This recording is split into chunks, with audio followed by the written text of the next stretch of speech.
Hi guys, welcome back to 4-Wheel Driver's Life. When the new Land Rover Defender came out a couple years ago, everyone was disappointed at the lack of the solid rear axle. Being the successor of the iconic off-road vehicle Land Rover Defender, it has a lot to prove. So today we're stacking it up against another off-road icon, Toyota FJ Cruiser. We're going to visually show you how each vehicle performs off-road, whether that is rock climbing, suspension articulation, or even mudding. You will see all of that in this video, so please sit back and enjoy. First, we're using this terrain as a test for suspension articulation. As the vehicle crosses to the top of the bank diagonally, the suspension of the vehicle will reach the maximum articulation. And when that happens, the electronic traction control system kicked in and moved the vehicle forward without any problems. Now is the FJ Cruiser's turn. As you see, there is a minimum wheel lift in the air because of the more articulation from the suspension system. Then we headed into V-notch crossing. The vehicles will cross over this deep ravine diagonally to achieve the maximum articulation. It's also a good spot to showcase the vehicle's electronic traction control. As you see here, the Defender did pretty well for a non-solid axle vehicle.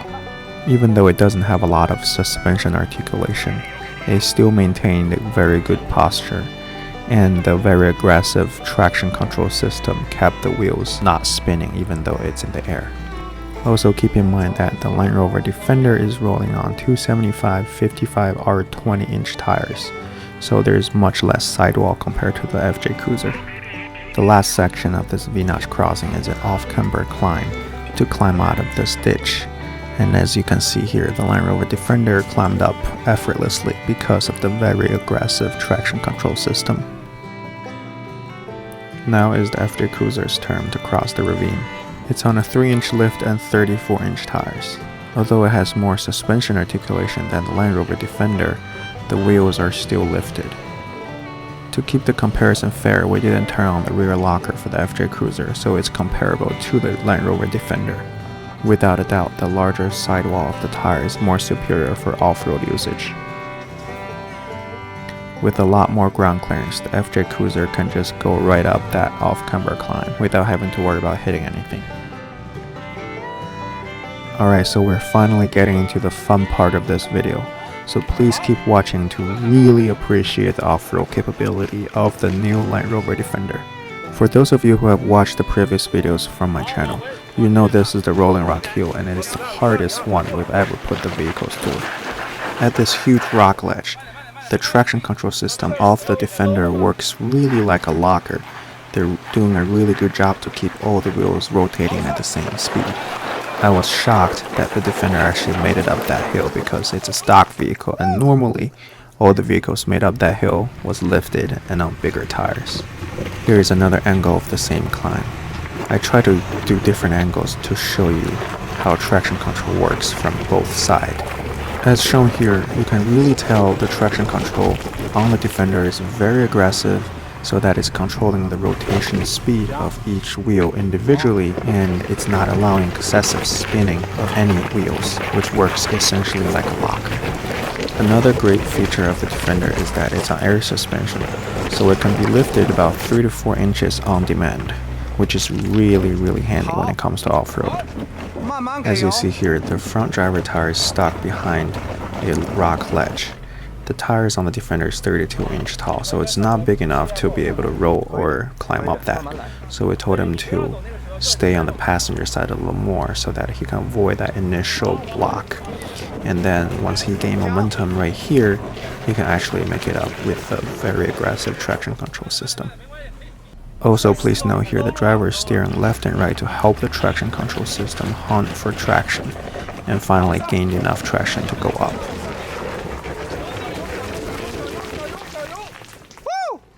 Alright, so the FJ Cruiser is using the same strategy. We're trying to avoid that rock on the driver's side, so we're trying to stay passenger. As you're watching this, please keep in mind that the FJ Cruiser is one of the most capable SUVs out there.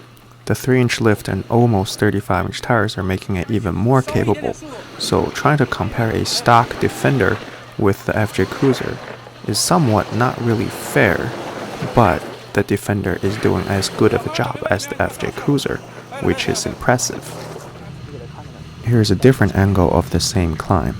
As you will see, the FJ Cruiser seems to have a little more difficult time than the Land Rover Defender, at least in the very beginning of the loose rock section of the climb.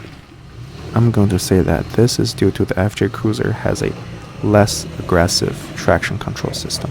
However, due to the higher ground clearance, the FJ Cruiser's driver is not worrying about hitting the bottom of the truck as much as the Defender driver.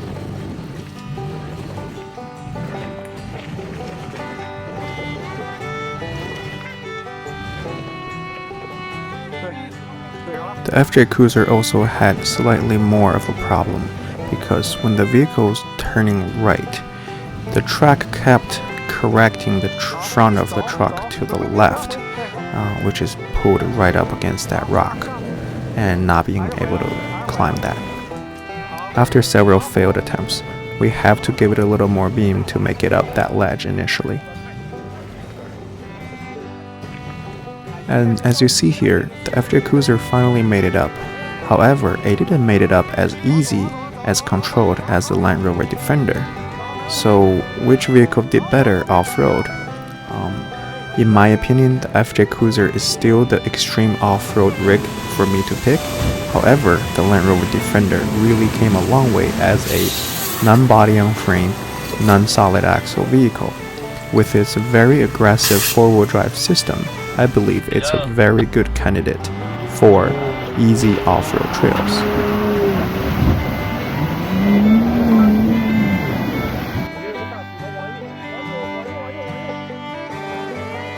Lastly, the FJ Cruiser had to try this rock garden climbing.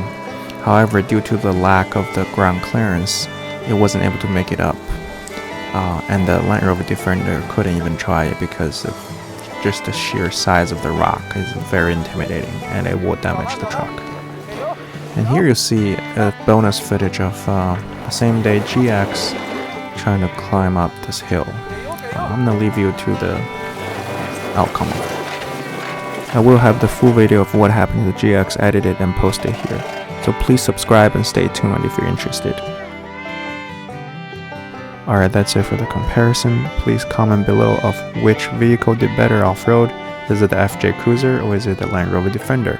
And please consider subscribe to my channel and hit the like button if you liked the video. Thank you guys for watching, have a good one.